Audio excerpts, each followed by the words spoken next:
Good morning class. Today बेटा आज हम डिस्कस करेंगे। Today we discuss combustion in CI engine.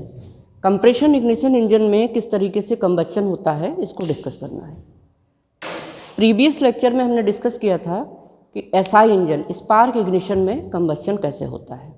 उसमें मैंने आपको बताया था स्पार्क इग्निशन में कार्बोरेटर प्रिपेयर करेगा एयर फ्यूल मिक्सचर, और वो air fuel mixture combustible range में होना चाहिए और उसको हम इंजन सिलेंडर के अंदर भेजते हैं। वहाँ कंबस्शन चैम्बर में after the completion of the compression stroke spark plug से स्पार्किंग होगी।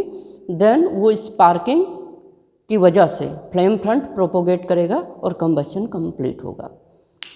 सीआई इंजन में कंबस्शन प्रोसेस एसआई इंजन के कंबस्शन प्रोसेस से डिफरेंट होता है। कंप्रेशन इग्निशन इंजन में मैंने आपको क्या बताया था, मैंने आपको बोला था जब भी आप ये इंजन पढ़ो डीजल साइकिल अपने माइंड में रखिएगा।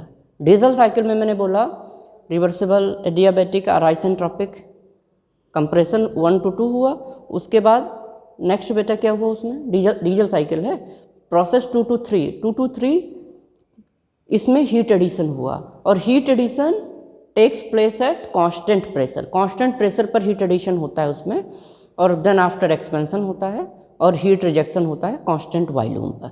तो ये प्रोसेस आपको अपने माइंड में रखना है। डीजल साइकिल आपकी आइडियल साइकिल थी वहाँ पे, यहाँ पे एक्चुअल साइकिल को हम डिस्कस करेंगे। तो सबसे पहले ये डायग्राम है, इस डायग्राम के माध्यम से मुझे डिस्कस करना है। तो सीआई इंजन के कंबस्शन में सबसे पहले बेसिक्स पे हम बात करते हैं। बेसिक्स में आप ये समझिएगा, हमने एयर को कंबस्शन चैम्बर के अंदर एंटर कराया, एयर अलोन एयर, और वहाँ पर एयर जा रही है। एयर का कंप्रेशन करते हैं, ठीक है। कंप्रेशन किसका करते हैं? ओनली एयर का। और कंप्रेशन कंप्लीट हो जाने पर हम फ्यूल के पार्टिकल्स को इंजेक्ट कराते हैं with the help of fuel injector.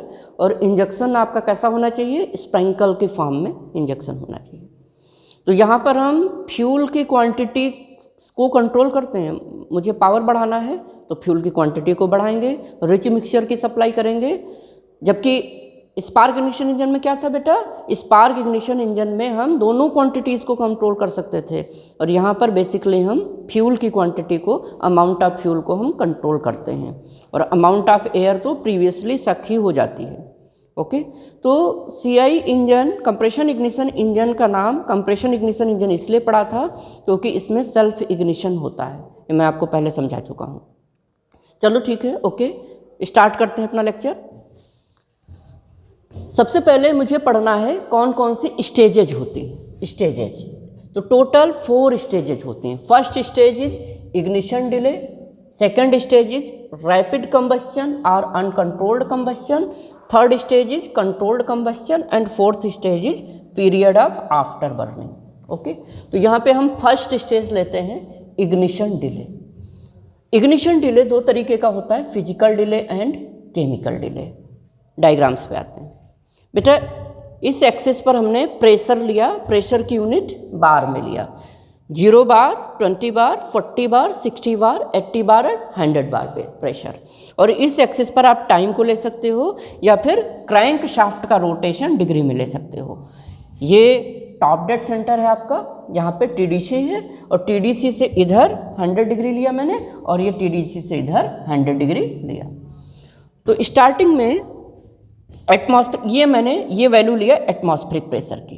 तो जब सक्शन होगा तो सक्शन किसका होगा? सक्शन अलोन एयर का सक्शन हो रहा है। तो ये सक्शन दिखाया जा रहा है, ये एयर का सक्शन हुआ बेटा, और इस पॉइंट पर हमने फ्यूल को इंजेक्ट कराया। और ये पॉइंट कहाँ पे है बेटा? ये पॉइंट आप देखिए अप्रॉक्सीमेट 30 डिग्री से 30 बार प्रेशर से थोड़ा सा ज़्यादा प्रेशर, 32 बार 33 बार प्रेशर के आसपास का प्रेशर है। यहाँ पर स्टार्ट ऑफ इंजेक्शन मतलब फ्यूल को इंजेक्ट कराना स्टार्ट किया। तो फ्यूल को इंजेक्ट कराते चले गए, कहाँ तक कराते चले गए? इस पॉइंट तक। और ये पॉइंट बेटा कहाँ पे है? देख लीजिए आप, 60 बार और 50 बार प्रेशर के बीच में ये पॉइंट है। और इधर आप एंगल देखिएगा, फ्यूल का इंजेक्शन स्टार्ट इस पॉइंट पर हुआ था। ये पॉइंट कहाँ पे है? ये है अप्रॉक्सीमेटली 18 डिग्री बिफोर टीडीसी, या फिर आप इसको 20 डिग्री बिफोर टीडीसी भी बोल सकते हो। अभी पिस्टन आपका टॉप डेड सेंटर पे नहीं पहुंचा, पिस्टन आपका बॉटम डेड सेंटर से टॉप डेड सेंटर पे नहीं पहुंचा। अभी आपका ये कंप्रेशन हो रहा था, तो कंप्रेशन में पिस्टन कहाँ पहुंचना चाहिए था? टॉप डेड सेंटर पे। उसकी सब मैक्सिमम से मैक्सिमम कहाँ पहुँच सकता है? टॉप डेड सेंटर पे पहुँच सकता है, लेकिन यहाँ पे टॉप डेड सेंटर पे पिस्टन नहीं पहुँच रहा है। पिस्टन कहाँ पे पहुँच रहा है? 20 degree before top dead centre. अभी टॉप डेड सेंटर से 20 डिग्री पहले ही है, और यहाँ पर आपने फ्यूल को इंजेक्ट करा दिया। ठीक है, फ्यूल को इंजेक्ट कराना स्टार्ट कर दिया। अब फ्यूल ये जाएगा और कंप्रेस्ड एयर में मिक्स होगा। ओके, तो ये फ्यूल यहाँ से जा रहा है और कंप्रेस्ड एयर में मिक्स हो रहा है, और फ्यूल यहाँ से यहाँ तक, ये आपका पूरा फेज 1 to 2, ये 2 है, इसको आप 1 कह सकते हो, ये पूरे फेज को यहाँ से यहाँ तक। ठीक है, ये हमने यहाँ पे दिखा दिया, पहली स्टेज है। ये स्टेज कहलाती है इग्निशन डिले की। सॉरी फॉर डिस्टर्बेंस बेटा, 2 मिनट के लिए बाहर जाना पड़ा था, आई एम सॉरी। यहाँ पे देखिए बेटा, यहाँ से मैंने आपको समझाया इस पॉइंट से इस पॉइंट तक, ये एक पॉइंट है और दूसरा पॉइंट ये है। तो ये जो आपका टाइम लग रहा है इस एक्सेस पर, बहुत ही स्मॉल टैंक रोटेशन के लिए, तो इसमें किसी तरीके का कोई कंबस्चन नहीं हो रहा है। यहाँ पर स्टार्ट ऑफ द इंजेक्शन, यहाँ से फ्यूल इंजेक्ट करना स्टार्ट कर दिया आपने, और यहाँ पर स्टार्ट ऑफ द कंबस्चन, यहाँ से कंबस्चन स्टार्ट हुआ है। इट मीन्स फ्यूल की सप्लाई आपने किया और उसको कंबस्चन होने में, दोनों में कुछ समय का गैप है, और ये गैप बेटा कितना है? यूजुअली 0.01 सेकेंड का गैप है, और इसी गैप को बोला जाता है इग्निशन डिले और प्रिपरेटरी फेज। मतलब इतना टाइम लग रहा है अपने आप को फ्यूल को प्रिपेयर करने में, इग्निशन के लिए, कंबस्चन के लिए। इस ड्यूरेशन को हम 2 पार्ट्स में डिवाइड कर सकते हैं, एक तो फिजिकल डिले और दूसरा chemical delay. Physical delay means fuel को आपने इंजेक्ट कराया, अंदर कंप्रेस्ड एयर थी, तो फ्यूल ऑटोमाइज होगा, वेपोराइज होगा और मिक्स होगा। किसके साथ मिक्स होगा? एयर के साथ, और हेट्रोजीनियस मिक्सचर प्रिपेयर होगा। It means in the case of physical delay, there are 3 processes involved: atomization, vaporization and mixing with the air particles. Okay, next phase is the chemical delay. Second type का delay chemical delay है। chemical delay में क्या होता है बेटा? chemical delay में fuel और air का मिक्सचर उस कंडीशन तक पहुंचने में जितना टाइम लेता है, और वो कंडीशन कौन सी है? सेल्फ इग्नाइट होने में जो टाइम लगता है वो केमिकल डिले कहलाता है। रिएक्शन होने में कुछ ना कुछ तो समय लगेगा, क्विक रिएक्शन तो हो नहीं जाएगी, जैसे फ्यूल गया रिएक्शन हो गई, इट इज इम्पॉसिबल।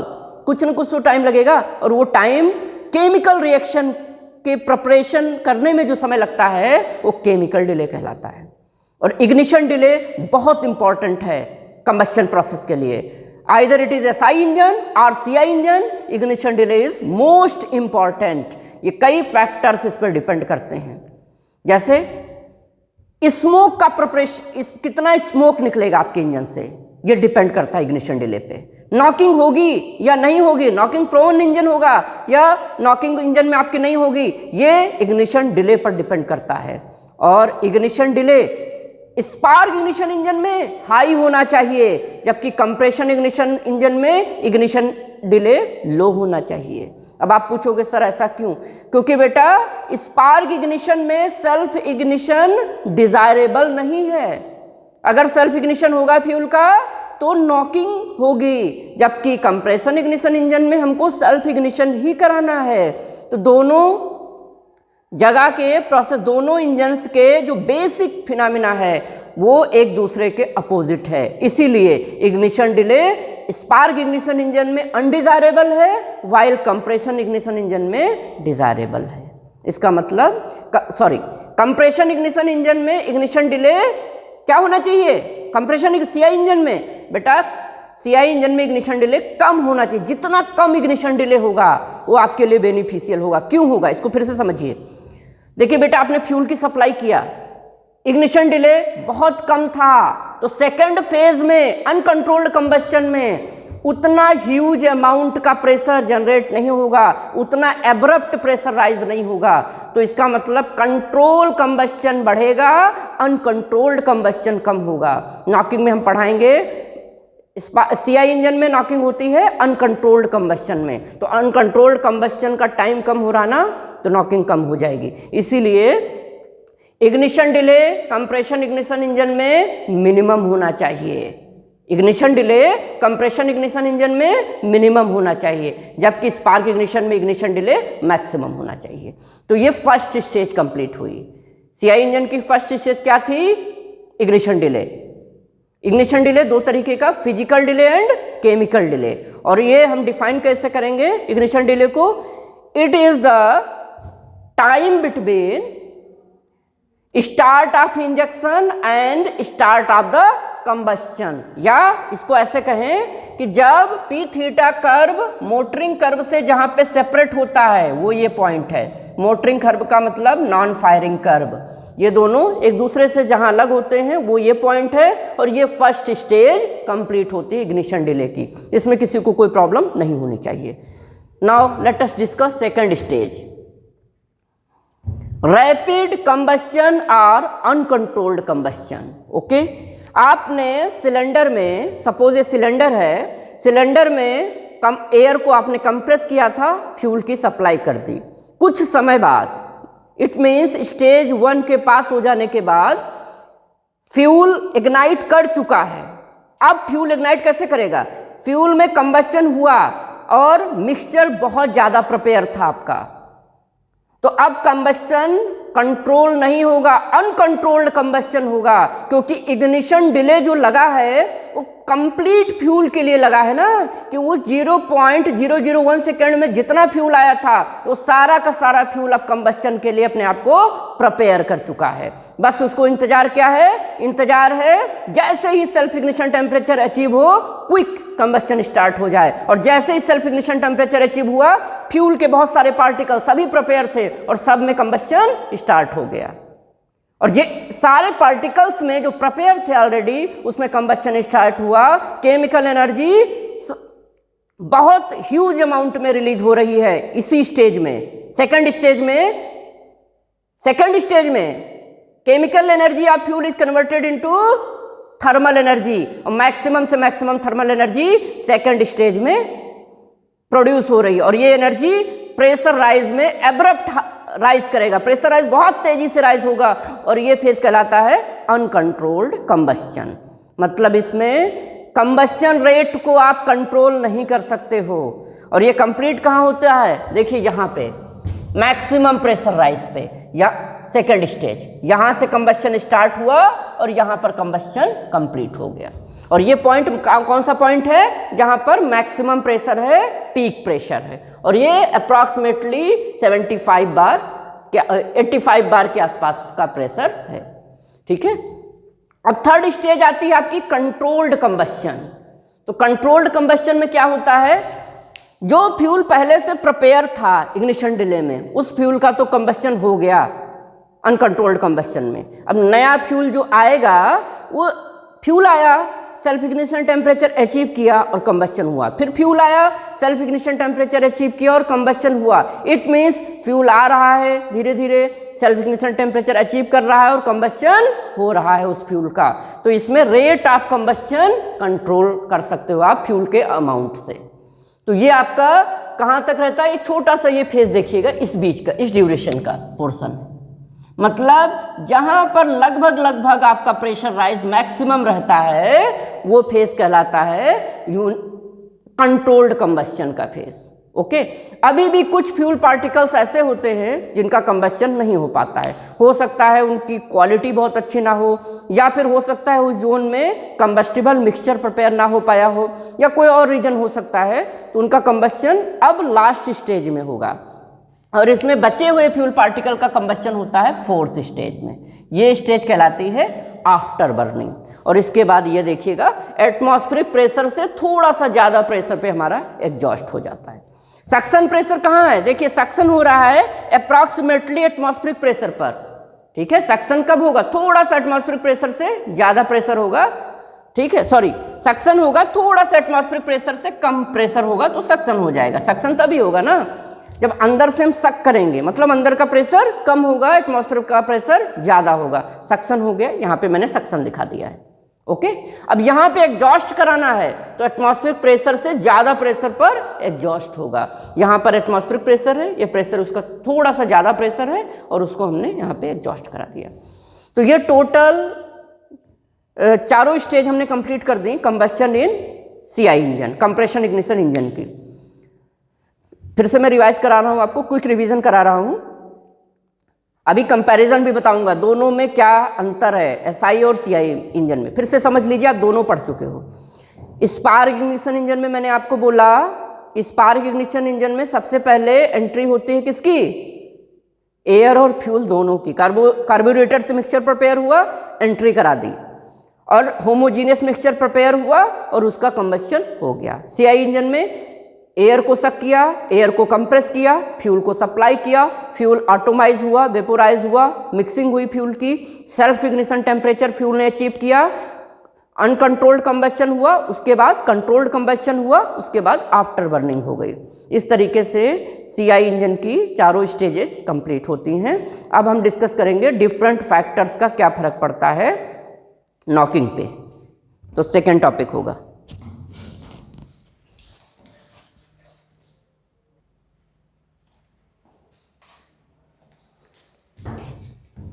बेटा नॉकिंग डिस्कस करने से पहले डिले पीरियड डिस्कस कर देते हैं, क्योंकि कई बार आपके एग्जाम में 10 मार्क्स का क्वेश्चन पूछ लिया जाता है डिले पीरियड के लिए। तो डिले पीरियड SI इंजन में हम डिस्कस कर चुके हैं, अब CI इंजन में डिले पीरियड को डिस्कस करना है। तो पहली बात है डिले पीरियड, मैंने अभी आपको समझाया था, मैंने बोला था कि डिले पीरियड किसको कहते हैं? फिजिकल डिले और केमिकल डिले दोनों मिला के मैंने बोला था कि फ्यूल का इंजेक्शन स्टार्ट होगा और फ्यूल के कंबस्शन होने में बीच में जो टाइम लगता है उसको डिले पीरियड बोला जाता है। तो डिले पीरियड, पहला पॉइंट है कंप्रेशन रेशियो का डिले पीरियड पर क्या फर्क पड़ेगा। देखिए बेटा, जब हम कंप्रेशन रेशियो बढ़ा देंगे तो कंप्रेशन रेशियो बढ़ने की वजह से प्रेशर और टेम्परेचर दोनों इंक्रीज कर जाएंगे, और प्रेशर और टेम्परेचर इंक्रीज कर जाएंगे तो ऑटो इग्निशन टेम्परेचर अचीव हो जाएगा, जल्दी अचीव हो जाएगा। और जब ऑटो इग्निशन टेम्परेचर जल्दी अचीव हो जाएगा तो डिले पीरियड मिनिमाइज हो जाएगा। और CI इंजन में, कंप्रेशन इग्निशन इंजन में डिले पीरियड को कम करना है आपको। तो डिले पीरियड को अगर आपको कम करना है तो कंप्रेशन रेशियो बढ़ाना पड़ेगा। तो CI इंजन का कंप्रेशन रेशियो तो ज़्यादा होता ही है, आपको पता ही है, तो उसका डिले पीरियड, तो इसका मतलब ये हुआ कंप्रेशन रेशियो को इंक्रीज करेंगे तो डिले पीरियड रिड्यूस होगा। Next topic is, next parameter is fuel. ऐसा फ्यूल जिसका सेल्फ इग्निशन टेम्परेचर कम होगा, तो जिसका सेल्फ इग्निशन टेम्परेचर कम होगा वो जल्दी सेल्फ इग्नाइट हो जाएगा, और जब जल्दी सेल्फ इग्नाइट हो जाएगा तो डिले पीरियड रिड्यूस हो जाएगा, और डिले पीरियड को ही आपको मिनिमाइज करना है। तो ऐसा फ्यूल यूज करना है जिसका सेल्फ इग्निशन टेम्परेचर कम हो। जबकि स्पार्क इग्निशन इंजन में क्या बताया था? ऐसा फ्यूल यूज करना है जिसका सेल्फ इग्निशन टेम्परेचर ज़्यादा हो, क्योंकि वहाँ पर आपको डिले पीरियड को बढ़ाना होता है। यहाँ पर डिले पीरियड को कम करना है तो ऐसा फ्यूल यूज करना है जिसका सेल्फ इग्निशन टेम्परेचर कम हो। Third one is the intake temperature. Okay, जो आप एयर को सक कर रहे हो उस एयर को अगर आपने हीट करके सक कर दिया तो क्या डिले पीरियड कम होगा या बढ़ेगा? इस पे हम डिस्कस करेंगे। देखिए, वैसे तो इनटेक टेम्परेचर को बढ़ाएंगे तो कंप्रेस्ड एयर टेम्परेचर भी इंक्रीज होगा, और कंप्रेस्ड एयर टेम्परेचर अगर इंक्रीज हो गया तो सेल्फ इग्निशन जल्दी हो जाएगा, क्योंकि सेल्फ इग्निशन टेम्परेचर प्रेशर जल्दी अचीव हो जाएगा, तो डिले पीरियड मिनिमाइज हो जाता है। यही आपको चाहिए। लेकिन यहाँ पे क्या होता है, आप हीट कर दोगे अगर एयर को, तो इंजन की वॉल्यूमेट्रिक इफिशियंसी डाउन हो जाएगी। वॉल्यूमेट्रिक इफिशियंसी समझा चुके हैं, ब्रीदिंग कैपेसिटी ऑफ इंजन। तो वॉल्यूमेट्रिक, क्योंकि एयर को हीट करोगे तो कंबस्शन चैम्बर में कम अमाउंट ऑफ एयर आएगा, उसी कंबस्शन चैम्बर में एयर का अमाउंट कम हो जाएगा, और एयर का अमाउंट अगर कम हो जाएगा तो वॉल्यूमेट्रिक इफिशियंसी डिक्रीज हो जाएगी। इसीलिए प्री हीटिंग नहीं की जाती है, अदरवाइज हम प्री हीट करके ही ना भेजें एयर को, नेचर से एयर को ले करके उसको प्री हीट करें फिर भेजें, इसी वजह से प्री हीटिंग नहीं की जाती है। Next one is the engine speed. आप इंजन की स्पीड को बढ़ाओगे तो इंजन की स्पीड को बढ़ने की वजह से क्या होगा बेटा, हीट लॉस मिनिमाइज होगा, साइकिल टाइम कम होगा, हीट लॉस मिनिमाइज होगा, और कम हीट लॉस होने की वजह से टेम्परेचर और प्रेशर धीरे धीरे बढ़ता रहेगा और बढ़ जाएगा। हाई प्रेशर और टेम्परेचर बढ़ने की वजह से डिले पीरियड रिड्यूस हो जाएगा, क्योंकि जल्दी सेल्फ इग्निशन टेम्परेचर अचीव हो जाएगा। Next one is the intake pressure और super charging. Super charging and turbo charging हम आपको डिटेल में पढ़ाएंगे, अभी आप सुपर चार्जिंग को समझिएगा। एयर कंबस्शन चैम्बर में जो एयर हम सक कर रहे हैं उस एयर की डेंसिटी हम बढ़ा दें। कैसे डेंसिटी बढ़ाएंगे, बाहर से अलग से एक्सटर्नल डिवाइस लगा दें, कंप्रेसर लगा दें, वो ज़्यादा एयर को सक करा देगा, तो अब कंबस्शन के लिए ज़्यादा एयर अवेलेबल रहेगी और आपके कंबस्शन चैम्बर का प्रेशर भी बढ़ेगा। तो कंबस्शन चैम्बर का प्रेशर बढ़ाओगे तो ऑटो इग्निशन टेम्परेचर पे क्या फर्क पड़ेगा, रिड्यूस हो जाएगा। मतलब रिड्यूस क्या होगा, प्रेशर, जब जितना प्रेशर आप बढ़ाते जाओगे, अगर वॉल्यूम फिक्स है तो टेम्परेचर पर क्या फर्क पड़ेगा, टेम्परेचर भी बढ़ेगा और सेल्फ इग्निशन टेम्परेचर जल्दी अचीव हो जाएगा और इग्निशन डिले रिड्यूस हो जाएगा। जितनी जल्दी सेल्फ इग्निशन टेम्परेचर अचीव होगा, इग्निशन डिले उतना ही कम हो जाएगा, मिनिमाइज हो जाएगा। Next one is the injection pressure और size of the droplet.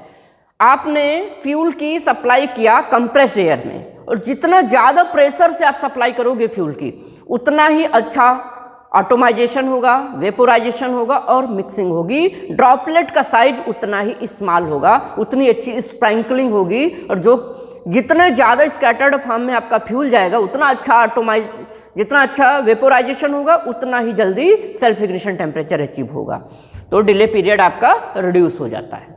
Next one is the air fuel ratio. बेटा अगर आप लीन मिक्सचर भेज रहे हो तो कम हीट रिलीज होगी, कम हीट रिलीज होगी क्यों, क्योंकि फ्यूल की अमाउंट कम है, और कम हीट रिलीज होगी तो डिले पीरियड ऑटोमेटिक बढ़ जाएगा। आप ज़्यादा अगर रिच मिक्सचर दोगे तो क्या होगा, रिच मिक्सचर दोगे तो ज़्यादा हीट रिलीज होगी, और ज़्यादा हीट रिलीज होगी तो प्रेशर टेम्परेचर राइज होगा और सेल्फ इग्निशन टेम्परेचर जल्दी अचीव होगा। बहुत एक्सेसिव अमाउंट में हम फ्यूल को सप्लाई कर देंगे तो केस अलग बन जाता है, उसमें प्रॉपर कंबस्शन नहीं हो पाएगा और कंबस्शन कंप्लीट हो ही नहीं पाएगा, इनकम्प्लीट कंबस्शन होगा, तो वो केस अलग है। बट अगर आप लीनर मिक्सचर दोगे कंबस्टिबल रेंज में तो क्या होगा, डिले पीरियड बढ़ेगा, रिच मिक्सचर दोगे तो डिले पीरियड कम होगा। तो ये डिले पीरियड के बारे में आपको समझा दिया है। नेक्स्ट मैंने आपको पहले बोला था नॉकिंग बहुत इंपॉर्टेंट टॉपिक है, तो अब नेक्स्ट लेक्चर में हम नॉकिंग, कंप्लीट नॉकिंग डिस्कस करेंगे, और स्पार्क इग्निशन और कंप्रेशन इग्निशन की नॉकिंग में क्या डिफरेंस है उसको भी डिस्कस करेंगे। Thank you class.